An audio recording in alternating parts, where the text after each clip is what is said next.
సరే, పరిశుద్ధ గ్రంథం బైబిల్లో నుంచి మనం చిన్న లేఖన భాగాన్ని చదువుకుందాం. దేవుడు మనలందరినీ దీవించి మరొక నూతన దినాన్ని ప్రభు మనకి అనుగ్రహించినందుకై ప్రభుని మనం స్తుతించ బద్దులమై ఉంటున్నాం అన్నమాట.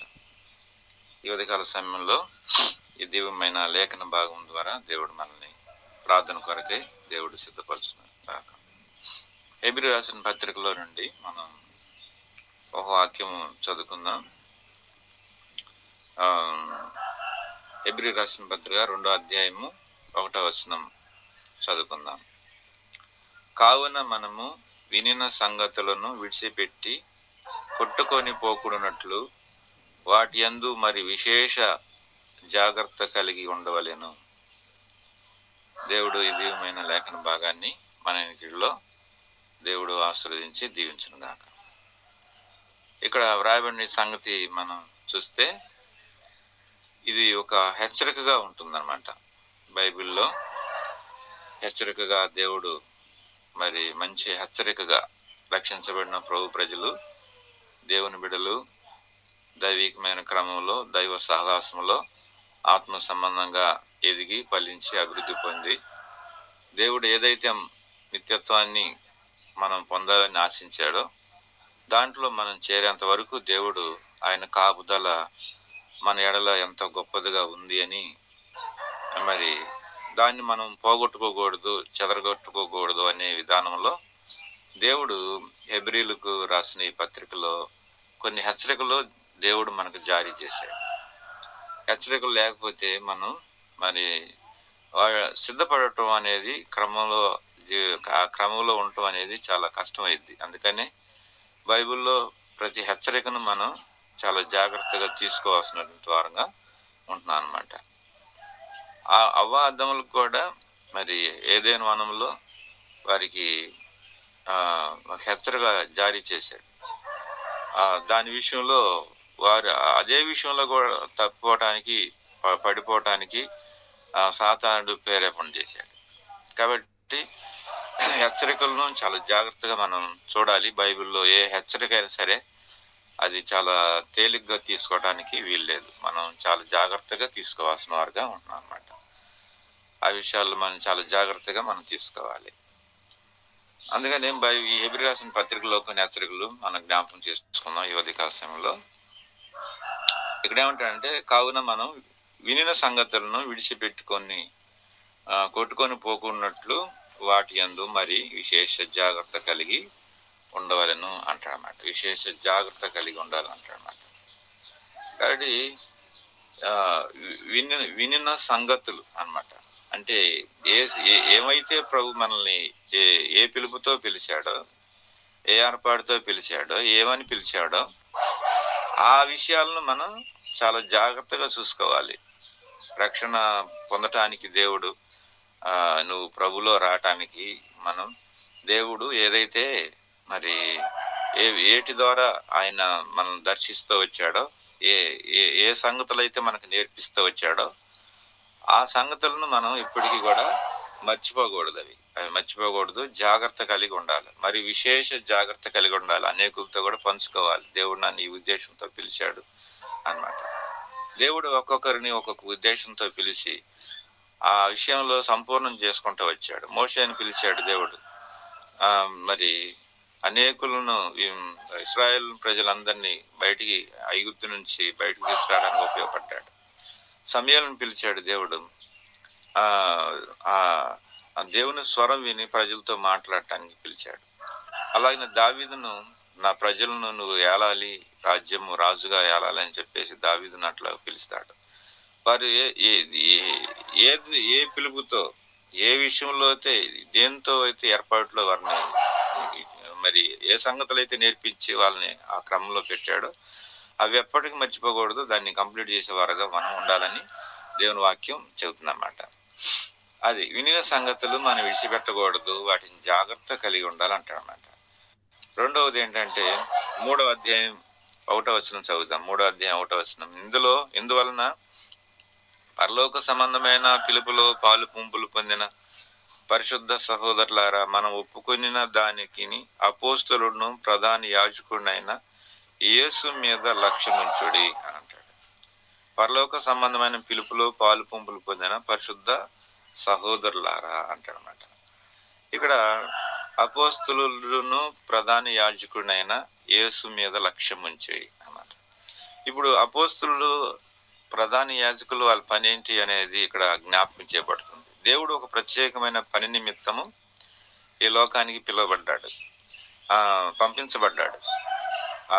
అందుకని ఆయన అపోస్తులుడు ప్రధాన యాజకుడు అంటే ఏంటి అంటే ఒక పని కలిగినటువంటి వాడు, ఒక పని ఒక ఉద్దేశము కలిగినటువంటి వాడు అన్నమాట. అపోస్తులుడును ప్రధాన యాజకుడు పని ప్రభువు చేశాడు. మరి దేవుడు మనల్ని పిలిచినప్పుడు కూడా పరలోక పిలుపులో పాలు పంపులు పొందిన పరిశుద్ధ సహోదరులారా, మనం ఒప్పుకున్న దానికి అపోస్తులుడును ప్రధాన యాజకుడైన మనం ఏదైతే ఒప్పుకున్నామో, ఏ పనికైతే ఒప్పుకున్నామో, ఏ పరిచర్యకైతే ఒప్పుకున్నామో దానిని మనం కంప్లీట్ చేసే వారంగా ఉండాలి అన్నమాట. అపోస్తులుడు అంటే పంపబడిన వాడు అని అర్థం. మరి ప్రధాన యాజకుడు అంటే ప్రజల పక్షాన్ని నిలబడేవాడు అనే అర్థం. అంటే ఇవన్నీ మనకి ఏం జ్ఞాపకం చేస్తాయంటే ప్రభు పని అన్నమాట. ఏ ఉద్దేశంతో ఈ లోకానికి అయితే పంపించబడ్డాడో ఆ పని విషయంలో లక్ష్యం ఉంచాడు ఆయన. అది ఆ పని విషయంలో లక్ష్యం ఉంచాడు. అందుకని మనం కూడా యేసు మీద లక్ష్యం ఉంచాలి. యేసు ప్రభువు మనకి ఏం నేర్పిస్తున్నాడంటే, నేను నిన్ను ఏ ఉద్దేశంతో ఏర్పరచుకున్నానో ఆ ఉద్దేశంలో నువ్వు నిలబడి, ఆ పని కొరకై నువ్వు నిలబడి దానిని కంప్లీట్ చేయాలి అని అంటాడు ప్రభు అన్నమాట. ఇది రెండవది అన్నమాట. కాబట్టి మన పని మీద మన దేవుడు ఏ ఉద్దేశంతో ఈ లోకంలో దేవుడు ఏ పని కొరకై దేవుడు అభిషేకించాడో ఆ పనిని మనం పూర్తి చేసుకునే వారికి ఉండాలి. అటు ఇటు మనం మనసును చంచలం చేసుకునే వారికి ఉండకూడదు. అటు ఇటు మన మనసులు పరిగెత్తేవిగా ఉండకూడదు. మన పని ఏదో ఎరగాలి, మన తలాంత ఏదో ఎరగాలి, దేవుడు దేన్ని చేయమంటున్నాడో ఎరగాలి, దానినే చేయటానికి నిశ్చయించుకోవాలి. ఇది హెచ్చరిక అన్నమాట. ఇది యేసు మీదే లక్ష్యం ఉంచుడి, జాగ్రత్త మీ ఇష్టం అని దేవుని వాక్యం సెలవిస్తాం అనమాట. ప్రభుని చూసి మనం చేయాల్సిన వారికి ఉంటున్నాం. ప్రభు మార్గంలో వెళ్ళాలి, ప్రభు చిత్తంలో వెళ్ళాలి, ప్రభు కొరకు జీవించాలి అనేది ఇక్కడ మనకి జ్ఞాపకం చేయబడుతుంది అన్నమాట. ఇది రెండవది అన్నమాట. మూడవది వచ్చేసి 6వ వచనంలో, అయితే క్రీస్తు కుమారుడై ఉండి ఆయన ఇంటి మీద నమ్మకముగా ఉన్నాడు, ధైర్యమును నిరీక్షణ వలన ఉత్సాహమును తుదమట్టు స్థిరముగా చేపట్టిన యెడల. మీరు స్థిరంగా ఉండాలి. పడిపోతారేమో, జారిపోతారేమో, అటు ఇటు చెదిరిపోతారేమో అని హెచ్చరిక. ఇదొక హెచ్చరిక అన్నమాట. కాబట్టి ధైర్యము, నిరీక్షణ, ఉత్సాహము తుదమట్టు ఏం చేయాల? స్థిరముగా చేపట్టిన యెడల అని అంటాడు. అంటే ఏంటంటే దేవుడు ఏ ఏర్పాటులో దేవుడు మనం రక్షించుకున్నాడో మరి ఆయన దేవుడే మనల్ని పరిశుద్ధపరచాలి, ప్రభువే మనల్ని క్రమశిక్షణలో పెట్టాలి అన్నమాట. దేవుని సంగతులు నమ్మకంగా చేయట్లో మనల్ని అవి పరిశుద్ధపరుస్తాయి అన్నమాట. ధైర్యము, నిరీక్షణ, ఉత్సాహము మనం స్థిరంగా ఉన్నట్లయితే దేవుడు మనకిచ్చిన పరిశుద్ధతను ఇంకా ఎక్కువైనటువంటి స్థితిలో కాపాడగలటానికి ఆ స్థిరత్వంలో ఉన్నప్పుడే దేవుడు ఆ పరిశుద్ధతలో దేవుడు నిన్ను పాల్పంపులు పొంది చేయగలడు. స్థిరత లేకపోతే పరిశుద్ధతలో అంతగా నిలబడలేరు. వాళ్ళు సంచులు అయిపోతారు. క్రమంగా వారు పరిశుద్ధతను కోల్పోయి మళ్ళీ లోకంలో భ్రష్టులు అయ్యే అవకాశాలు ఉన్నాయి అన్నమాట. అందుకనే మనం చాలా జాగ్రత్తగా మన ఈ విషయంలో మన జాగ్రత్త పాల్పంపులు పొందాలన్నమాట. ఇది మూడవది అన్నమాట. క్రీస్తు కుమారుడై ఉండి ఆయన ఇంటి మీద నమ్మకంగా ఉన్నాడు కాబట్టి ధైర్యము, నిరీక్షణ వలన ఉత్సాహమును తుదమట్టు స్థిరముగా చేపట్టిన యెడల మనమే ఆయన ఇల్లు అంటాడు. కాబట్టి మనం చాలా జాగ్రత్తగా ఉండాలి. పరిశుద్ధతలో మనల్ని దేవుడు కాపాడాలని దేవుడు కోరుతున్నాడు. మొదటగా మనం చూసాం కదా, వినిన సంగతులు మీరు విడిచిపెట్టకూడదు. రెండోది, మీకు అప్పగించిన పని విషయంలో లక్ష్యం ఉంచాలి అన్నమాట. అది ప్రభువు ఎట్లా చేశాడో అట్లా చేయాలి. మూడోది చూస్తే మనం స్థిరంగా ఉండాలి. స్థిరంతో లేకపోతే పరిశుద్ధతలో మనం ఆత్మీయంగా ఎదగాలంటే చాలా కష్టతరం అవుతుంది అన్నమాట. కష్టతరంగా ఉంటుంది అనేది ఇక్కడ మనకి జ్ఞాపకం చేయబడుతుంది. లేకపోతే 4వదిగా మనం చూస్తే 8వ వచనంలో, నేడు మీరు ఆయన శబ్దమును విని యెడల అరణ్యములో శోధన దినమందు కోపం పుట్టించినప్పటి వల్లే మీ హృదయములను కఠినపరచుకొనకుడి అంటాడు. నేడు మీరు ఆయన శబ్దమును వినిని ఎడల అన్నమాట. ఆయన స్వరం దేవుడు మనకి వినిపిస్తున్నాడు. కాబట్టి ఆయన స్వరమును మనం చాలా జాగ్రత్తగా వినాలి. మనం దేవుడు స్వరాన్ని గుర్తుపట్టాలి, వినాలి. ప్రభు మాట్లాడుతున్నాడు లేదనేది, నాతో మాట్లాడుకుంటున్నాడా లేదనేది చాలా గ్రాహ్యంగా ఉండాలి. ఇది ప్రభు పలకపోతే, మాట్లాడకపోతే మనం దానికి కారణం ఏంటో అనేది మనం చాలా జాగ్రత్తగా చూసుకోవాలి. అది ఈ రోజున చాలా మంది ప్రభు నేను అడుగుతున్నా మా అమ్మ ఈరోజు ప్రభు ఏమైనా మాట్లాడాడంటే ఏం మాట్లాడలేదు. చాలా మంది ప్రభు మాట్లాడకపోతే ఇంకా ఎందుకు ఏముంది అసలు నీ కాడ ఇంకా ఏముంటది, ప్రభు ఎందుకు మాట్లాడతాడు అని అంటే దేవుడు నీకు విధేయత చూపించాలనో, క్రమం నేర్పించాలనో, మరి దేవుని కార్యాల్లో పాల్పంపులు పొందాలనో, లేకపోతే ఏదైనా నీ ద్వారా జరిగించుకోవాలనో, లేకపోతే ఎవరినైనా సిద్ధపరచాలనో, లేకపోతే ఏదో ఆయన స్వరం మనం నిత్యం వింటానే ఉండాలి.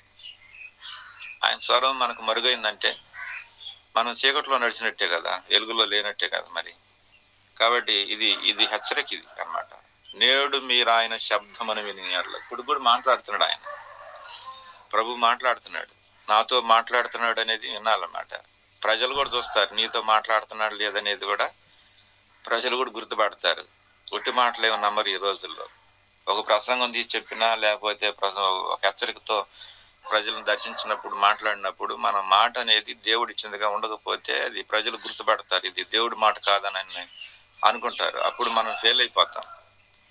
మనం అక్కడ చేసిన ప్రార్థన వేస్ట్ అయింది, మనం చెప్పిన మాటలు వేస్ట్ అవుతాయి. అందుకనే దేవుని స్వరం అనేది మనం వినాలి. దేవుడు మాట్లాడుతున్నాడు. ఇవి హెచ్చరికలు అన్నమాట. ఇవి హెచ్చరిక. ఇది 4వ హెచ్చరిక. నేడు మీరు ఆయన శబ్దమును విని ఎడలా అంటాడు అన్నమాట. వినాలి, వినకపోతే డేంజర్, చాలా అపాయం అన్నమాట. ఇది హెచ్చరిక, ఇది జాగ్రత్త. ఇశ్రాయేలుకి ఆనాటి దినాల్లోనే హెచ్చరికలు వచ్చినాయి, మీరు ఆయన శబ్దం వినాలి మీరు అన్నాడు. అవును, వాళ్ళు ఇశ్రాయేల్ ప్రజలు ఏం చేశారు? పగలు మేఘస్తంభం, రాత్రి అగ్నిస్తంభాన్ని ఇచ్చి తర్వాత దేవుని స్వరం గమనిస్తూ వాళ్ళు ప్రయాణం చేశారు. వాళ్ళు మరి నేడు దినాల్లో కూడా అదేం లేకపోలేదు. నేడు ఉంది, అది మనకు కూడా ఉంది. ఈ రోజున మనకు కూడా దేవుని స్వరం ఇచ్చాడు. అంతకంటే మించిన మేఘాలు, అగ్ని స్తంభాలు లేకపోయినప్పటికీ అంతకు మించినటువంటి స్వరం దేవుడు మనకి ఇచ్చాడు. ఆ స్వరంతో మాట్లాడినప్పుడు దేవుడు ఖచ్చితంగా ఆ స్థలంలో కార్యం చేసేవాడుగా ఉంటాడనమాట. దేవుని స్వరం గొప్పది. మేఘ స్తంభం కంటే, అగ్ని స్తంభం కంటే కూడా ఆయన స్వరం చాలా గొప్పదిగా ఉంది. ఆయన స్వరం వినాలి మనం. వినకపోతే అది డేంజర్, అపాయంలో స్థితిలో ఉన్నామని, డేంజర్ స్థితిలో ఉన్నామని మనం గుర్తుపట్టవచ్చు అన్నమాట. ఇకపోతే ఐదవది 12వ వచనంలో, సహోదరులారా, జీవము గల దేవుని విడిచిపోనట్టి విశ్వాసము లేని దుష్ట హృదయం మీలో ఎవరైనా ఉండి ఉన్నామో ఒకవేళ జాగ్రత్తగా చూసుకోండి అన్నమాట. హెచ్చరికలు మనం చూస్తున్నాం ఇప్పుడు. ఇది 5వ హెచ్చరిక.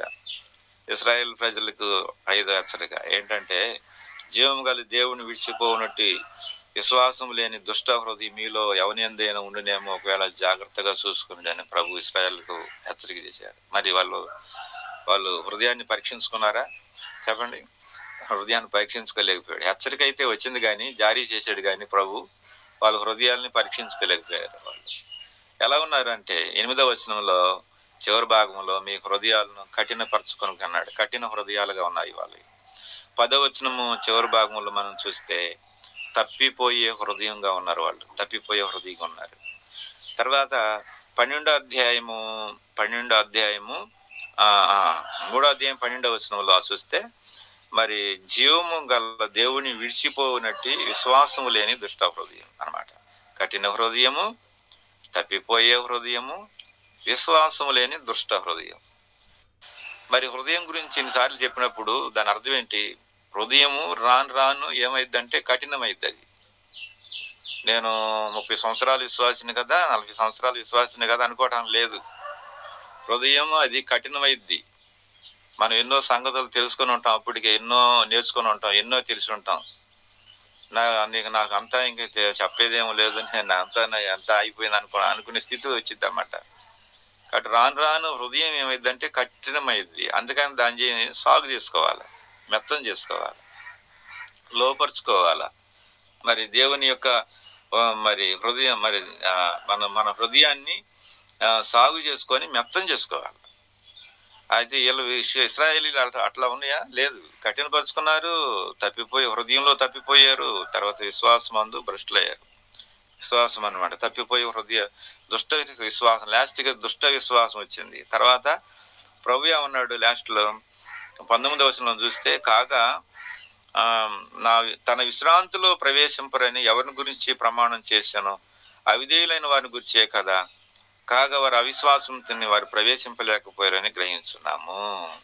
చూసావా, హృదయము లాస్ట్కి మనల్ని మోసం చేసిద్ది. ఇర్మియా చెప్పిన మాట వాస్తవమే. అది హృదయము ఎంతో ఘోరమైన వ్యాధి కలది, దాన్ని గ్రహింపగలవాడేవాడు, అది దాన్ని గ్రహించగలివాడు. కాబట్టి హృదయం చాలా మనల్ని ఎవరో మోసం చేస్తున్నారు, నేను ఏందెట్ అయిపోయాను అని చెప్పి అనుకోవాల్సిన అవసరం లేదు. మనల్ని మోసం చేసేది మనలోనే ఉన్నాయి. మన ఆలోచనలు, మన తలంపులు, మన హృదయము ఇవన్నీ మనల్ని మోసం చేయడానికి మనలోనే ఉండేవి.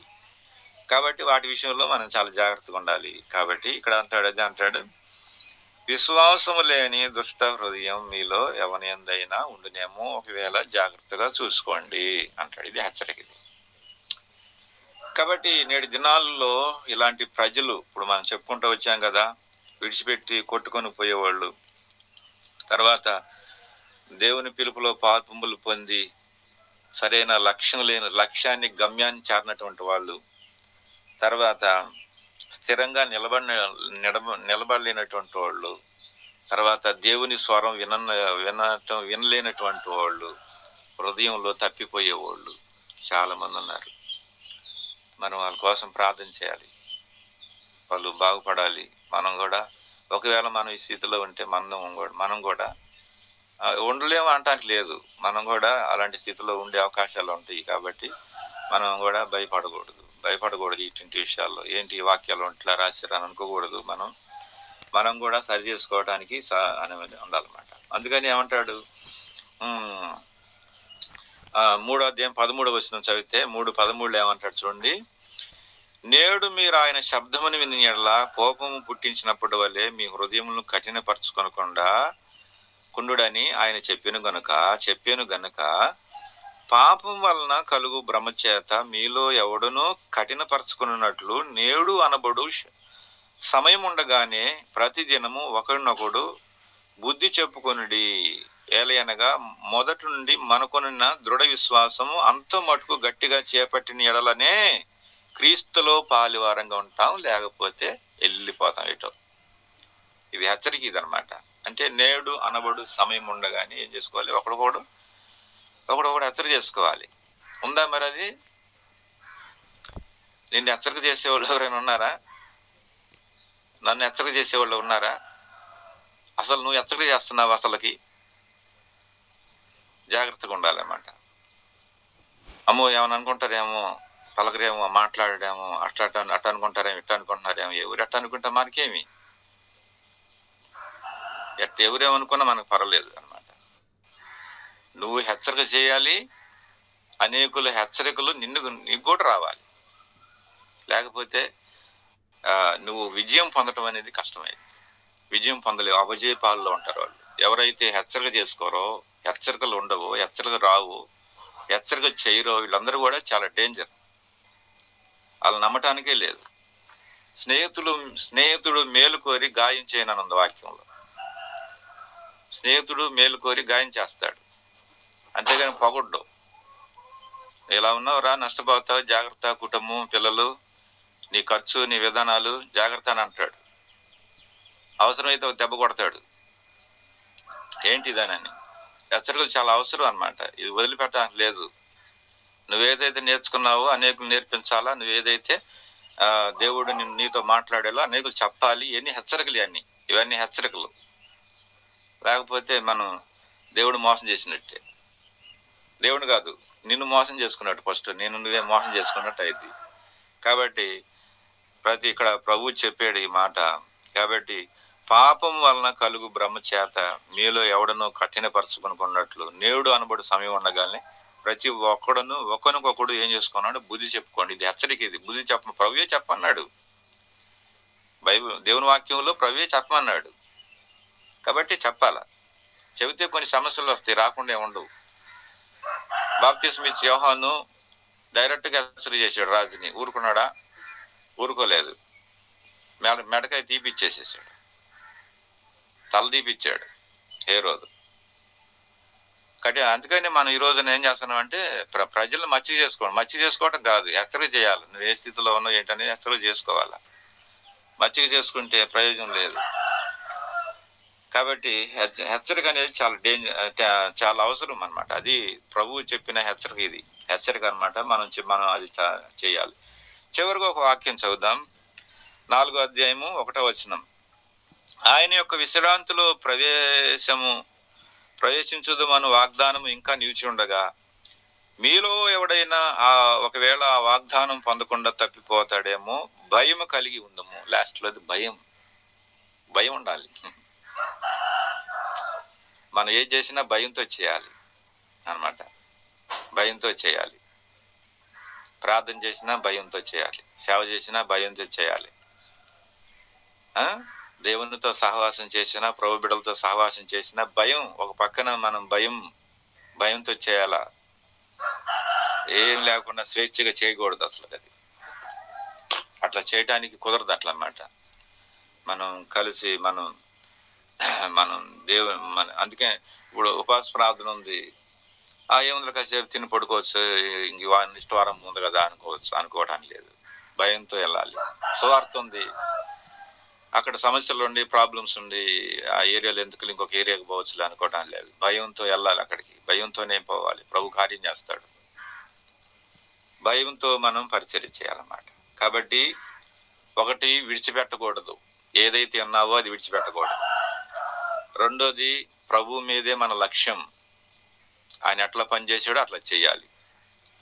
మూడోదిగా, స్థిరత్వం నుంచి తప్పిపోకూడదు. ఎన్నో వస్తాయి కానీ మనల్ని బయటకు లాగేసేయి. జాగ్రత్తగా స్థిరంగా ఉండాలి. నాలుగోదిగా, దేవుని స్వరం గుర్తుపట్టాలా. దేవుడు రకరకాలుగా మాట్లాడతాడు. మాట్లాడినప్పుడు హృదయాల్ని కఠినం చేసుకోకూడదు. ఆయన స్వరం వినాలి జాగ్రత్తగా. తర్వాత మన హృదయాన్ని సాగు చేసుకుంటున్నావా లేదా, అది మనకు లోబడుతుందా లేదో చూసుకోవాలి. తర్వాత మరి ఒకరికొకడు బుద్ధి చెప్పే విషయంలో మనం జాగ్రత్త కలిగి ఉన్నామా లేదో చూసుకోవాలి. భయంతో పరిచర్య చేస్తున్నామా లేదా అనేది చాలా చాలా ఇంపార్టెంట్. భయంతో చేసుకోవాలి ఏదైనా కానీ, భయంతో అన్నమాట. మీ అందరంటే నాకు భయం. మీ ప్రార్థన చేసేటప్పుడైనా ఏదైనా కానీ భయంతోనే, అమ్మో ఇంత గొప్ప ప్రార్థన వాళ్ళు దేవుడు అట్లా వాడుతున్నాడని చెప్పేసి నేను కూడా ఎట్లా చేయాలి ప్రభు, నాకు కూడా అలా నేర్పించిన ఆయన అని చెప్పేసి అనుకుంటా ఉంటాను అన్నమాట. ప్రార్థన అనేది చాలా గొప్పది అన్నమాట. ప్రార్థన వణుగు పుట్టించిద్ది అన్నమాట. ఒక్కొక్కడిని కదిలించిద్ది అంతే. ప్రార్థన సామాన్యమైన విషయం కాదనమాట. నిన్న ఒక ప్రార్థన చేస్తున్నాను. ఒక సహోదరికి ప్రార్థన చేస్తానమాట. ప్రార్థన చేస్తుంటేనే పెద్దంగా ఏడుపులేసింది అన్నమాట. కదిలిపోయింది. ఇంకంతే, ఇంకేం లేదు. అది చాలా శక్తివంతమైంది ప్రార్థన అనేది. కదిలిద్ది అనమాట. కాబట్టి భయంతో మనం ఏదైతే భయంతో చేస్తామో ఖచ్చితంగా దేవుడు దాన్ని కదిలిస్తాడు అంతే. అది ఎంత పెద్దదైనా సరే కదిలిపోవాలి అవతలకి అంతే. ప్రభు అన్నాడు కదా, మీరు విశ్వాసంతో ఈ కొండ ఎత్తబడి సముద్రంలో పడిపోవాలంటే అది ఒక క్షణంలో వెళ్ళిపోయింది అని చెప్పాడు కదా. కొండ లేపబడి అవతల పోయి పట్టడం కాదు కానీ ఇదే అసాధ్యమైన మాట అన్నమాట. డాక్టర్లు రాజ్ కుమార్ని అందరూ ఎక్కడ చేర్చుకోలేదు, వేస్ట్ అయిపోయింది, అది సర్జరీ చేసేది కాదు అని వదిలేసేసుకున్నారు. అయినా కానీ వాళ్ళు దేవుడు కార్యం చేశాడు. చూసావా, ప్రాణం నిలబడింది, కాళ్ళు చేతులు, ఇప్పుడు ఒక కన్ను కూడా వచ్చింది, ఇంకో 2 రోజులు పోతే వచ్చేది ఇంకో కన్ను వచ్చింది అంట. స్వరం ఒక్కొక్కటి నిదానంగా ఇస్తాడు. ప్రభు కార్యం చేస్తున్నాడు. అలాగనే దేవుడు మన ప్రార్థనలు సక్సెస్ఫుల్గా చేస్తాడన్నమాట. దేవుడు దీవిస్తాడు. ఆ ప్రకారం రానున్న దినాల్లో మనల్ని ఆత్మీయంగా బలపరిచి దేవుని మహిమ కొరకై మరి ఎక్కువైన ప్రార్థనలో, శక్తివంతమైన ప్రార్థనలో ప్రభు మనల్ని నడిపించునుగా. ప్రైజ్ లార్డ్ అందరికీ.